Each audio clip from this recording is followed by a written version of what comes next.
Hello friend, welcome to video editing guru. मेरा नाम है रमाशंकर। मैं पिछले 22 साल से वीडियो एडिटिंग ग्राफिक डिजाइनिंग क्षेत्र में काम कर रहा हूँ। इस ट्यूटोरियल में हम बताएंगे आपको सोर्स क्लिप में इन पॉइंट और आउट पॉइंट का यूज़ किस प्रकार करते हैं और वो कितना उपयोगी होते हैं किसी भी वीडियो एडिटिंग करते समय वीडियो सिलेक्शन करने के लिए। अब तक हमने आपको बता दिया कि बिन में लाई गई फुटेज को किस प्रकार हम प्लेयर में लोड करते हैं। हम यहाँ पर डबल क्लिक कर देते हैं, यहाँ एक क्लिप लोड हो जाती है। यहाँ पर गए, जिस क्लिप पे आपको मार्किंग करनी है या इन पॉइंट को सेट करना है या आउट पॉइंट को सेट करना है, उसको क्लिप को पहले हम प्लेयर में लोड कर लेते हैं। डबल क्लिक करके आप क्लिप को प्लेयर में लोड कर सकते हैं, किसी भी क्लिप को। अब बारी ये आती है कि आपको, जैसे कि ये क्लिप की ड्यूरेशन 5 सेकंड है, राइट, यहाँ पर देख लीजिए आप।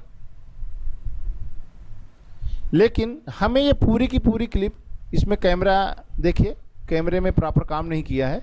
ये फुटेज, कौन सी फुटेज आपके लिए उपयोगी है, उस फुटेज को हम यहाँ पर लेते हैं।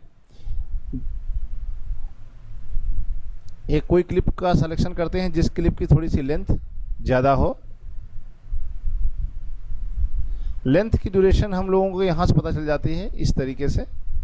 इसमें भी नहीं है, यहाँ से ये यहाँ पर देखिए आपकी लेंथ आ जाती है। जब हम व्यू चेंज करते हैं तो इससे लेंथ पता चल जाती है कौन कितनी बड़ी क्लिप है।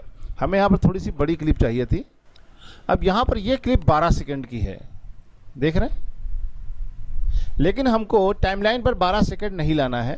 या इस क्लिप में कोई पोर्शन ऐसा है जो हमें उपयोगी नहीं लग रहा है, उस पोर्शन को यदि आपको हटाना है और किसी मेन इंपॉर्टेंट पार्ट को सेलेक्ट करना है, उसके लिए हमको इस प्लेयर विंडो में ही लेफ्ट साइड में जब नीचे की ओर जाएंगे तो आप यहाँ जहाँ टूल्स बने हुए हैं, इसके यहाँ पर देखिए, यहाँ पर 2 आपको आइकन नज़र आते हैं। एक यहाँ पर सेट इन पॉइंट और दूसरा है सेट आउट पॉइंट। इन्हीं का प्रयोग करके हम किसी सोर्स क्लिप में मार्किंग का प्रयोग करते हैं। सेट इन पॉइंट मतलब वो पोजीशन है जिस लोकेशन से आप क्लिप को लेना चाहते हैं। Out point, set out point वो पोजीशन होती है, वो फ्रेम होता है जहां तक आप क्लिप को लेना चाहते हैं। तो आप चाहे आप यहां पर ड्रैग करके या प्ले करके आप अपने इस प्ले हेड को उस लोकेशन पे लेके आते हैं जहां पर आपको क्लिप को लेना है।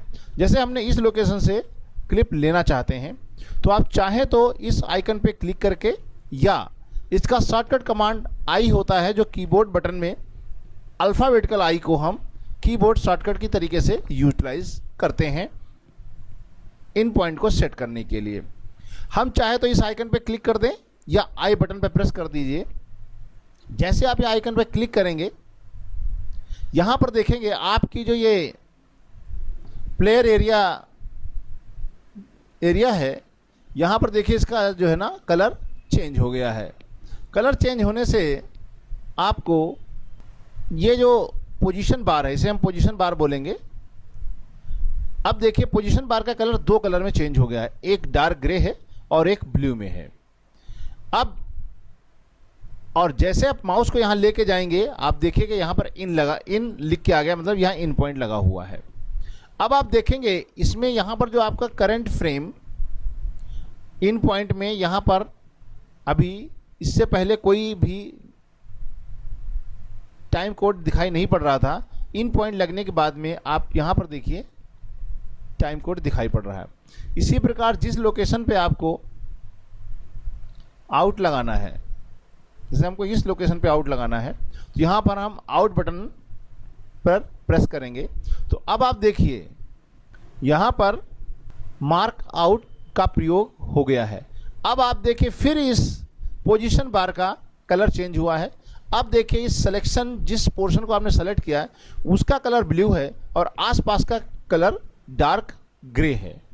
इट मीन्स ये जो पोर्शन आपका इन पॉइंट और आउट पॉइंट के बीच का पोर्शन है, इसको आपने मार्क कर लिया है, इसको आपने सेलेक्ट कर लिया है कि यदि आपको इन फ्यूचर में टाइमलाइन पर या कहीं इस क्लिप के पार्ट को यूटिलाइज करना है तो आप ये आपका पोर्शन सेलेक्ट हो गया है। अब पोर्शन सेलेक्ट होने में यह कैसे पता चलेगा आपने टाइम कोड में इन पॉइंट कहाँ लगा है और आउट पॉइंट कहाँ लगा है? वो इन्फॉर्मेशन आपको जस्ट ऊपर एक टाइम कोड इन्फॉर्मेशन आपको मिलती है। यहाँ पर ये जो पहला होता है तो ये प्ले हेड की पोजीशन शो करता है। दूसरा इन का मतलब है जहाँ पर आपने इन पॉइंट लगाया है वो पोजीशन शो करता है। आउट का मतलब ये होता है जहाँ आपने आउट पॉइंट सेट किया है उसकी लोकेशन सेट करता है। इन पॉइंट और आउट पॉइंट के बीच की ड्यूरेशन कितनी है ये आपको यहाँ पर duration area time code display area में आपको दिखाई पड़ता है, और क्लिप की पूरी ड्यूरेशन क्या है ये आपको लास्ट में दिखाई पड़ता है। इस तरह आपको आइडिया लग जाता है कि आपने किस लोकेशन पे टाइम कोड पे इन पॉइंट को मार्क किया है, आउट पॉइंट कहाँ सेट किया है और उसके टोटल बीच की ड्यूरेशन क्या है। इस तरीके से आप किसी भी क्लिप में मार्क इन मार्क आउट का प्रयोग कर सकते हैं। इसके बाद क्लिप को टाइमलाइन पर लाने की प्रक्रिया शुरू होती है। इसको हम आगे के ट्यूटोरियल में बताएंगे किस प्रकार हम टाइमलाइन पर इस क्लिप को लेकर आते हैं, इंसर्ट मोड में या ओवरराइट मोड में। इस ट्यूटोरियल में इतना ही।